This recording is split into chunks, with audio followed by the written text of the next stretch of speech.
நாளைக்கு லஞ்ச் பாக்ஸுக்கு என்ன செய்கிறதுன்னு யோசிக்கிறீங்களா? யோசிக்காமல் நைட்டே பச்சை பட்டாணி ஊற போட்டுக்கோங்க. நல்ல சுவையான பச்சை பட்டாணி சாதம் பண்ணுறதுக்கு குக்கரில் எண்ணெய் சேர்த்துக்கோங்க. பிரியாணி மசாலா சேர்த்துக்கோங்க. நீளவாக்கில் கட் பண்ண வெங்காயம், காரத்துக்கு பச்சை மிளகாய் சேர்த்து நல்லா வதங்கி வந்ததும் தக்காளி சேர்த்துக்கோங்க. கூட இஞ்சி பூண்டு விழுது, புதினா கொத்தமல்லி சேர்த்துட்டு தேவையான அளவுக்கு உப்பு சேர்த்து நல்லா வதக்கிக்கோங்க.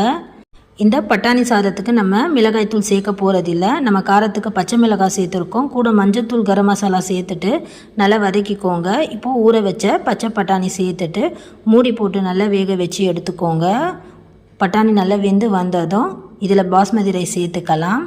அரிசி சேர்த்ததும் ஒரு வாட்டி நல்லா கலந்து விட்டுக்கோங்க. அடுத்து தண்ணி சேர்த்துட்டு ஒரு பாதி அளவுக்கு லெமன் ஜூஸ் சேர்த்துக்கலாங்க.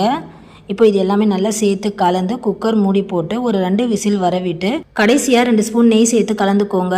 இந்த வீடியோவோட ஃபுல் லிங்க்கை டிஸ்கிரிப்ஷன் பாக்ஸில் கொடுக்குறேன், போய் செக் பண்ணி பாருங்கள். தேங்க்ஸ் ஃபார் வாட்சிங்.